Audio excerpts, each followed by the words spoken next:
The next one, and I suppose now there's a bit of economics coming in here, is household debt to disposable income. This is something that's widely used. I believe there are 11 journalists here tonight, something journalists use quite often to say how indebted on average is the South African consumer. It's something banking analysts use, because that kind of explains bad debts.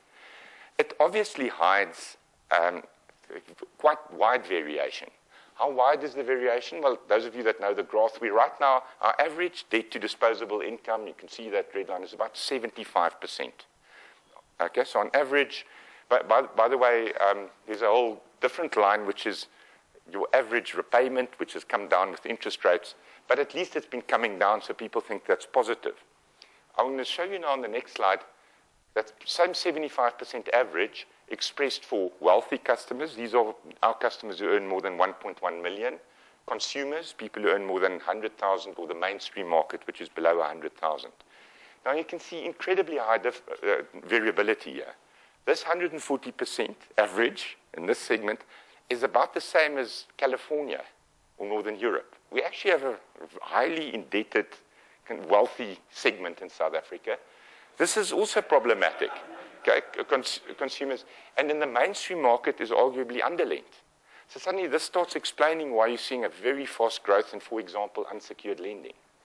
But now even this is misleading, because in the wealth market, there are some people who owe nothing. Okay? Some wealthy people owe nothing, and others owe quite a bit more. So you get the issue. And it doesn't mean that you may not within here have certain segments of the population that are completely over-indebted. So I'm not saying that this ratio, the ratio I showed you, household debt to disposable income, has no validity. I'm just saying that we just use it as the main explanatory variable for everything.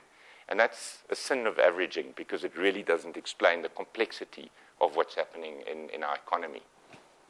Now, there is a bit of banking. Okay, so I'm cheating a little bit here.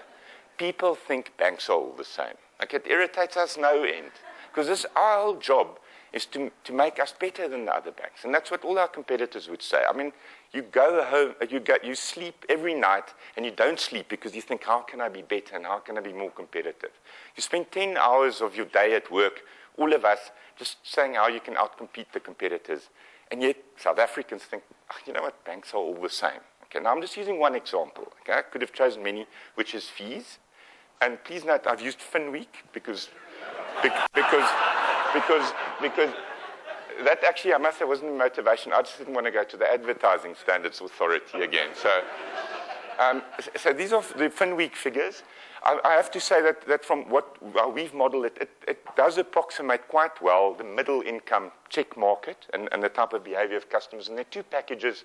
The one is pay as you go, and the other one is packages, which generally are cheaper. Those of you that aren't with packages, okay, you're not rational, and those of you that aren't with us, you're also not rational, but that's a completely different point. So these are vast differences. The difference between 438 and 288 is a lot of money. Okay? The difference between 778 and 445 is a huge amount of money. Yet most people say, no, okay, banks are all the same. You know, I know that fees are high, but I just think it's all the same.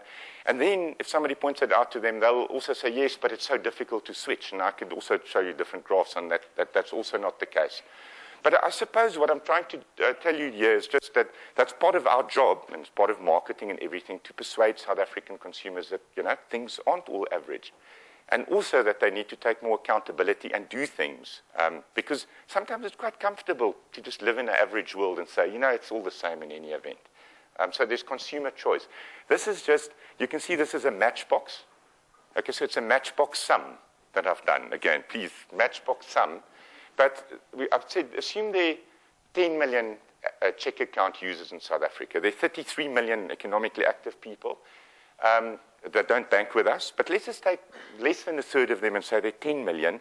What would happen if that 10 million on the lowest option came to us? Well, they would save R1 billion. Now, I don't know, in your lives, maybe R1 billion isn't a lot of money. There's R1 billion that people could save by just not saying all banks out there are average.